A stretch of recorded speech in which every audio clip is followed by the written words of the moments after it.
तामिळनाडूच्या राजकारणात एक मोठी घडामोड घडली आहे। भाजपचे माजी प्रदेशाध्यक्ष के अण्णामलाई यांनी पक्ष नेतृत्वाकडे राजीनामा सोपवल्याची माहिती मिळाली आहे। भाजप अध्यक्ष नितीन नवीन यांच्यासोबत दिल्लीमध्ये झालेल्या बैठकीत अण्णामलाई यांनी स्वतंत्र राजकीय वाटचाल करण्याचा निर्णय स्पष्ट केला आहे। भाजपकडून राज्यसभा सदस्यत्वासह विविध जबाबदाऱ्यांच्या ऑफर देण्यात आल्या होत्या, मात्र अण्णामलाई यांनी त्या नाकारल्यात असंही सूत्रांकडून कळतंय। तामिळनाडूमध्ये अण्णा द्रमुक सोबतच्या भाजपच्या युतीला त्यांचा विरोध असल्याची चर्चा आहे। दरम्यान अण्णामलाई लवकरच नवीन प्रादेशिक पक्षाची घोषणा करू शकतात अशी ही शक्यता व्यक्त केली जाते। या संदर्भात अधिकचा अपडेट घेऊया शिवाजी काळे यांच्याकडून। शिवाजी, अण्णामलाई आणि भाजपमध्ये अनेक दिवसांपासून मतभेद सुरू होते। नुकत्याच पार पडलेल्या तामिळनाडू विधानसभाच्या निवडणुकीमध्ये भाजपने अण्णामलाई यांच्या जागेवरती नयनार नागेंद्रन यांना तामिळनाडूचे प्रदेशाध्यक्ष बनवलं होतं। त्यानंतर तामिळनाडू विधानसभा निवडणुकीत अण्णामलाई यांनी तिकीटही दिलेलं नव्हतं, त्यांनी निवडणूकही लढवलेली नव्हती। अण्णामलाई यांनी तिसरा मुद्दा सगळ्यात महत्वाचा आहे, तो सीबीएसईच्या त्रिभाषा धोरणावरती त्यांनी जर आपण पाहिलं तर प्रश्नचिन्ह उपस्थित केलं होतं। शिक्षण मंत्रालयाकडे 2029-30 पासून शैक्षणिक सत्रापासून त्रिभाषा सूत्राच्या संदर्भामध्ये लागू करण्यावरती प्रश्नचिन्ह उपस्थित करत आपल्या पक्षाला घरचा आहेर दिला होता।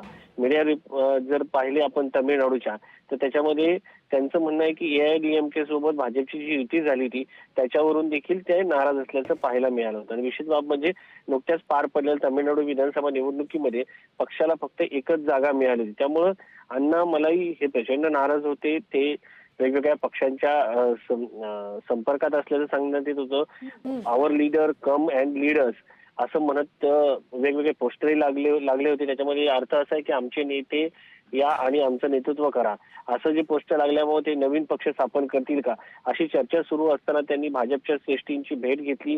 केंद्रीय गृहमंत्री अमित शहा यांची देखील भेट घेतल्याची माहिती समोर आलेली आहे।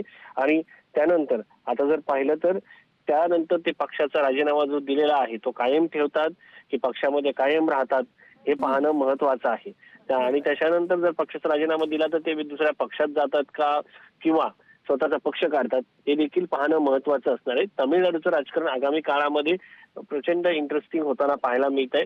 के विजयन जे अभिनेते होते त्यांची राजकारणात एंट्री झाली आणि त्यांच्या पक्षाला सत्ता मिळाली। त्याचबरोबर डीएमके आणि एआयडीएमके हे जे पारंपरिक पक्ष आहेत या दोघांनाही तामिळनाडूच्या जनतेने नाकारलेलं आहे। त्यामुळं एक वेगळं वळण, एक वेगळं युग राजकारणाचं तामिळनाडूमध्ये पाहायला मिळतंय। युथच्या ज्या महत्वाकांक्षा आहेत, आशा अपेक्षा आहेत, ते जुने पक्ष जे आहेत ते पूर्ण करू शकत नाही अशा पद्धतीच्या भावना ज्या आहेत तरुणांमध्ये समोर येताना पाहायला मिळत आहे।